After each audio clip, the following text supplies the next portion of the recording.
Good morning. నా పేరు మహాలక్ష్మి అండి. By profession I'm a doctor. So ఇక్కడ నేను ఫస్ట్ ఆఫ్ ఆల్ జాయిన్ అవ్వడానికి నేను చాలా టైం తీసుకున్నాను. 3 to 4 months నాకు చెప్తూనే అన్నారు. బట్ నేను ఎక్కడ బిలీవ్ చేయలేదు. అది ఎందుకంటే సహజమే, బయట చూసాము, బయట చాలా ఫ్రాడ్ కంపెనీస్ ఉన్నాయి. సో ఇవన్నీ నాకు అవసరమా, నాకు మంచి ప్రొఫెషన్ ఉంది, ఆ వేలో నేను ఒక 3 to 4 months జాయిన్ అవ్వడానికి ఇంట్రెస్ట్ చూపించలేదు. సో ఇంకా ఎక్కువ రిక్వెస్ట్ చేస్తున్నారు అన్న దాంట్లో నేను జాయిన్ అవ్వడం, సరే ఇంట్లోకి పర్పస్ కోసం తీసుకోవాలి కదా, అలా తీసుకోవడం స్టార్ట్ చేశాను. సో తీసుకున్న తర్వాత కూడా ఇంకొకరికి చెప్పడానికి నేను ఇష్టపడలేదు. ఎందుకంటే 15 years నుంచి ఒక కెరియర్ నడుస్తుంది. సో ఇప్పుడు ఎవరికైనా చెప్పి ఏదైనా ప్రాబ్లం అయిందంటే టోటల్ నా 15 years కెరియర్ స్పాయిల్ అవుతుంది. సో నాకు వద్దు, నేను మాత్రమే వాడదాము అనేసి డిసైడ్ అయ్యి మరి స్టార్ట్ చేశాను. సో మెల్లిమెల్లిగా ప్రోడక్ట్స్ని దాంట్లో ఉన్న పవర్ ఏంటో నాకు అర్థమైంది. ఎందుకంటే బయట చూస్తున్నాం హెల్త్ ఎంత ప్రాబ్లం అవుతుంది, ఇవన్నీ డైలీ నేను చూస్తూనే ఉన్నాను. సో నాకు అక్కడ ఎక్కడైతే బెనిఫిట్ అనిపించిందో మెల్లిగా ఇంట్లో మెంబర్స్కి షేర్ చేయడం స్టార్ట్ చేశాను. ఫ్యామిలీ మెంబర్స్కి, ఇన్లాస్కి, పేరెంట్స్కి, రిలేటివ్స్కి అలా షేర్ చేయడం స్టార్ట్ చేశాను. అండ్ బిజినెస్ బయటకు వచ్చేటప్పటికి మళ్ళీ స్టక్ అయిపోయాను. బిజినెస్ అంటే మార్కెటింగ్ నాకు అసలు అవేం తెలియదు. సో నాకు తెలిసిందంతా కూడా ప్రొఫెషన్ డిఫరెంట్, నేను ఎవరికి చెప్పలేను, ఈ సబ్బులు పేస్ట్ల గురించి నేను చెప్పలేను, ఇలాగే ఉండేది నా మైండ్ సెట్. కానీ నన్ను ఎవరైతే ఇంట్రడ్యూస్ చేశారో Deepak Singh sir, so first నన్ను మీట్ అయినప్పుడు 1 lakh చెక్తోనే వచ్చారు. సో తర్వాత ఆయన ఎయిర్ ఫోర్స్ లో వర్క్ చేస్తున్నారు, సార్ వెళ్ళిపోయారు. మళ్ళీ 4 months తర్వాత నాకు లీవ్ ఉంటుంది, అప్పుడు మళ్ళీ వస్తా అన్నారు. సరే ఇవన్నీ చాలా మంది దగ్గర వింటూనే ఉంటామని స్లైడ్ తీసుకున్నాను. బట్ 4 months తర్వాత వచ్చారు 2.8 lakhs చెక్ తోటి. ఓకే, సో 4 months లో ఆ చెక్ డిఫరెన్స్ చూసేటప్పటికి ఇక్కడ ఏదో జరుగుతుంది అనేది నాకు అర్థమైంది. ఎందుకంటే 15 years నేను అలా క్లినిక్ రన్ చేస్తున్నా, ఇన్కమ్ అయితే పెద్ద గ్రోత్ అనిపించలేదు. ఎందుకంటే కాంపిటీషన్ బయట చాలా పెరిగిపోతుంది. సో నా క్లినిక్ పక్కనే ఒక 4-5 క్లినిక్స్ ఉంటాయి. సో కాంపిటీషన్ పెరిగిపోతుంది, ఇన్కమ్ అనేది గ్రోత్ పెరగట్లేదు.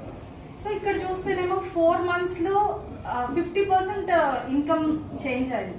అండ్ అప్పుడు చిన్న కార్ ఒకటి ఇయాన్ కార్తో ఉన్నారు. సో అక్కడికి వచ్చేటప్పటికి WRV కార్, కొత్త కార్ తీసుకొని వచ్చారు. సో కార్ వచ్చింది. నేను నా ఓన్ మనీతో, క్లినిక్ మనీతో ఎప్పుడు అంటే గుర్తుగా ఉండేంత పెద్ద గిఫ్ట్ నేను ఎప్పుడు కొనుక్కోలేదు. చిన్న చిన్న ఇంట్లో అడ్జస్ట్మెంట్స్ అంటే అవుతున్నాయి, కానీ ఒక గుర్తుగా అయితే ఎప్పుడు కొనుక్కోలేదు. సో అక్కడ స్టార్ట్ అయింది నాకు, ఓకే నేను కూడా ఇది స్టార్ట్ చేస్తే నేను కూడా ఇలా తీసుకోవచ్చేమో, నాకు కూడా ఇలాంటి ఇన్కమ్ ఫెసిలిటీ ఉంటుందేమో. బట్ మార్కెటింగ్ అంతా కొత్త, ఏం రాదు. కానీ నేను చాలా భయపడ్డాను. కానీ ఇక్కడికి వచ్చిన తర్వాత వెస్టీజ్ సిస్టమ్ ఎలా నేర్పించింది అంటే ఈచ్ అండ్ ఎవ్రీథింగ్. అంటే అట్లీస్ట్ నా పక్కింటి వాళ్ళతో కూడా నేను మాట్లాడేదాన్ని కాదు. బట్ ఇక్కడ వచ్చిన తర్వాత పీపుల్తో, అంటే ఒక ట్రైన్లో జర్నీ చేస్తున్నా కూడా పక్క వాళ్ళని పరిచయం చేసుకుని వాళ్ళ యోగక్షేమాలు అడిగేంతగా నన్ను డెవలప్ చేసింది వెస్టీజ్ సిస్టమ్.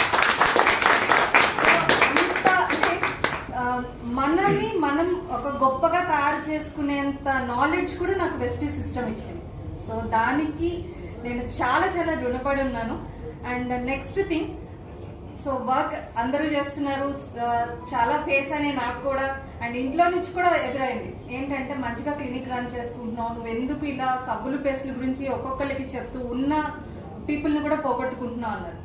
బట్ అలాంటి టైంలో నేను ఈవెంట్స్కి అటెండ్ అవ్వడం స్టార్ట్ చేశాను. సో ఈవెంట్కి ఎందుకంటే నాకు చుట్టూ ఉన్న వాళ్ళే లో చేస్తున్నారు, నువ్వెందుకు ఇలా, నీ వల్ల అవ్వదు, నీకు ఇదంతా వేస్ట్, ఇలా చెప్తుండేటప్పటికి ఆబ్వియస్లీ కాన్ఫిడెన్స్ అంతా పోతుంది కదా. సో నాకు అవ్వదేమో, ఇది నిజంగా జరగదేమో అనేసి. సో అలాంటి టైంలో నాకు సార్ కానీ మేడం కానీ ఈవెంట్స్కి అటెండ్ అవ్వండి అనేసి సక్సెస్ సెమినార్స్కి తీసుకువెళ్ళారు. అక్కడ నెంబర్ ఆఫ్ పీపుల్ని నేను చూస్తున్నాను. ప్రతి ఈవెంట్లో కూడా అంటే ఎడ్యుకేషన్ లేని వాళ్ళు ఇన్కమ్ తీసుకుంటున్నారు, మంచి మంచి ప్రొఫెషన్లో ఈవెన్ IAS ఆఫీసర్ ఆ కేటగిరీ రేంజ్లో ఉన్న వాళ్ళు ఇన్కమ్ తీసుకుంటున్నారు. సో లాయర్స్ ఉన్నారు, డాక్టర్స్ ఉన్నారు, ఇంతమంది ఇన్కమ్ తీసుకుంటున్నారు. అసలు ఏం చదువు రాని వాళ్ళు, ఒక పొలంలో కూలి పనికి వెళ్ళే వాళ్ళు, రిక్షా నడుపుకునే వాళ్ళు, ఆటో నడుపుకునే వాళ్ళు, ఇలా కూడా తీసుకుంటున్నారు. సో అలా ప్రతి ఒక్కరిని నేను ఈవెంట్కి వెళ్ళిన ప్రతిసారి కొంతమంది పీపుల్ని చూసేటప్పటికి మళ్ళీ నాలో ధైర్యం స్టార్ట్ అవుతుంది. సో నేను కూడా చేయగలుగుతాను, నాకు కూడా నేర్చుకోగలుగుతాను.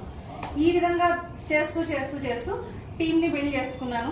సో ఫైనల్లీ ఆ కార్ ఫండ్ ఏదైతే ఉందో దాన్ని అచీవ్ చేశాను. సార్ నన్ను ప్రతిసారి స్టేజ్ పైన అడిగేవాళ్ళు, కార్ డిసైడ్ అవ్వండి అప్పుడు మీకు వస్తుంది అని. సో ఫస్ట్ ఆఫ్ ఆల్ ఆ కార్ కాస్ట్లు నాకు తెలీదు, దాంట్లో ఎట్లాంటి ఫీచర్స్ ఉంటాయో నాకు తెలీదు. మాకుంది ఒక కారు, అదొకటే నాకు తెలుసు. నాకు డ్రైవింగ్ కూడా సరిగా రాదు అప్పుడు. సో ఓకే, నాకు అవన్నీ తెలిసేది కదా. సో అక్కడ స్టార్ట్ చేశాను ఒక్కొక్క కార్ డ్రైవ్ చేయడం. సో ఇది ఉంటే బాగుంటది, ఇది ఉంటే బాగుంటది, మొత్తానికి నా కలర్ అన్ని సెలెక్ట్ చేసుకున్నాను. సో ఫైనల్ గా ఆ ఫండ్ అచీవ్ అయ్యాను, కార్ కూడా తీసుకున్నాను. అది కూడా ఎప్పుడు ఉమెన్స్ డే రోజు ఒక బెలనో కార్ బ్లూ కలర్ తీసుకుని మా హస్బెండ్ కి గిఫ్ట్ గా ఇచ్చాను. అది నాకు లైఫ్ లో నిజంగా చెప్తున్నాను ఒక ప్రెషియస్ డే అనిపించింది. ఎందుకంటే నా ఓన్ మనీతో నేను నా హస్బెండ్ కి గిఫ్ట్ ఇవ్వడం, అది కూడా ఉమెన్స్ డే రోజు. సో అది చాలా బాగా అనిపించింది. అండ్ ఇక్కడ నేను ఇంకొక స్టెప్ నేను తీసుకున్నది ఏంటి అంటే, జనరల్ గా ఐడెంటిఫికేషన్. ఎక్కడికి వెళ్ళినా పలానా వాళ్ళ అమ్మాయి, పలానా వాళ్ళ వైఫ్, పలానా వాళ్ళ కోడలు, లేకపోతే ఇప్పుడు మా పిల్లలు వచ్చిన తర్వాత పలానా వాళ్ళ అమ్మ అనేసి ఇదే అడుగుతున్నారు. కానీ నాకంటూ నా పేరుకంటూ ఒక వాల్యూ ఎప్పుడు నాకు లేదు. బట్ వెస్టీజ్ లోకి వచ్చిన తర్వాత అండ్ బిఫోర్ కార్ తీసుకోక ముందు అంత నేమ్ లేదు. కార్ తీసుకున్న తర్వాత నా పేరుతోని గుర్తుపట్టడం స్టార్ట్ అయింది. అది ఏ రేంజ్కి వెళ్ళింది అంటే, బెంగళూరులో సిద్ధార్థ్ సార్ ట్రైనింగ్ కి మా హస్బెండ్ వెళ్ళారు. అక్కడికి వెళ్ళినప్పుడు మీరు మహాలక్ష్మి గారి హస్బెండ్ కదా అని చెప్పి అంటే ఆయన వచ్చి దాన్ని ఎన్ని రోజులు చెప్తూనే ఉన్నారంటే, నేను ఇంత వర్క్ చేస్తున్నాను 15 years నుంచి. సో అలాంటి ఎక్స్పీరియన్స్ కంటే ఈ రోజు నేను తీసుకొచ్చిన ఎక్స్పీరియన్స్ నాకు చాలా బాగుంది. అంటే అంతమంది గుర్తుపట్టి, ఎక్కడో బెంగళూరులో పీపుల్ గుర్తుపట్టి చెప్పారు. సో ఈ బిజినెస్ లో చాలా గ్రోత్ ఉంది, చాలా పవర్ ఉంది. సో నువ్వు ఎప్పుడు స్టాప్ చేయదు, నీకు ఏ హెల్ప్ కావాలంటే నేను అది చేస్తాను అనేసి. సో ఈరోజు కూడా పిల్లల్ని తను చూసుకుంటున్నారు, నేను ఇక్కడికి వచ్చాను.